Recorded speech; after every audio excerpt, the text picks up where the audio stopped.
കൂട്ടുകാരെ, നമുക്കിന്ന് ഓണം സ്പെഷ്യൽ ഒരു മത്തങ്ങ പച്ചടി ആയാലോ.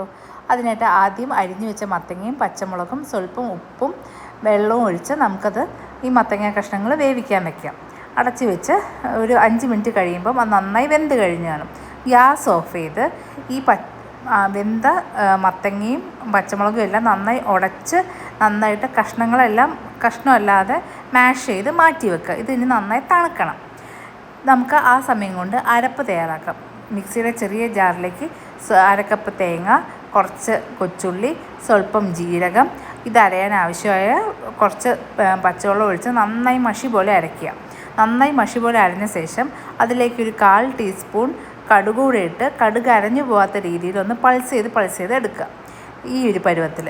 എന്നിട്ട് അതിലേക്ക് നമുക്കൊരു ഒരു അരക്കപ്പ് തൈര് കൂടെ ഒഴിച്ച് ഒന്ന് ജസ്റ്റ് പൾസ് ചെയ്ത് ആ ഒരു മിക്സ് മാറ്റി വെക്കുക. അപ്പോഴത്തേക്ക് നമ്മുടെ മത്തങ്ങ നന്നായി തണുത്ത് കാണും.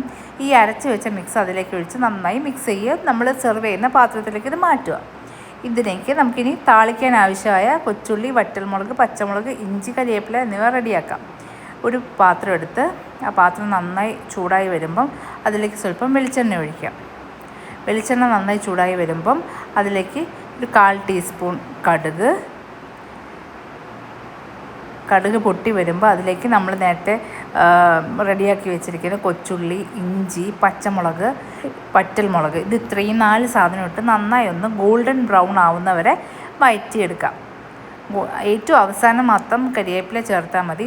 എടുക്കുന്നതിൻ്റെ തൊട്ട് മുന്നേ ഈ കരിവേപ്പില കൂടി ഇട്ടിട്ട് ജസ്റ്റ് ഒന്ന് ഇളക്കി അതൊന്ന് മാറ്റി നമ്മളുടെ നേരത്തെ സെർവിങ് ഡിഷിലേക്ക് ആക്കി വെച്ചിരിക്കുന്ന മത്തങ്ങയുടെ കൂട്ടിലേക്ക് ഇത് ഇട്ട് കൊടുക്കാം. എന്നിട്ട് ഇത് ഇട്ട ഉടനെ അതൊന്ന് അടച്ച് വെക്കണം. ഒരു 5 മിനിറ്റ് ആ ഫ്ലേവർ മൊത്തം അതിലേക്ക് ഇറങ്ങത്തക്ക രീതിയിൽ ഒന്ന് അടച്ച് വെക്കണം. അതിനുശേഷം നമുക്കിത് യൂസ് ചെയ്യും. എല്ലാവരും ഒന്ന് ഈ പ്രാവശ്യത്തെ ഓണത്തിന് ഇതൊന്ന് ട്രൈ ചെയ്ത് നോക്കിയിട്ട് അഭിപ്രായം പറയണേ. അടിപൊളി ടേസ്റ്റാണ്.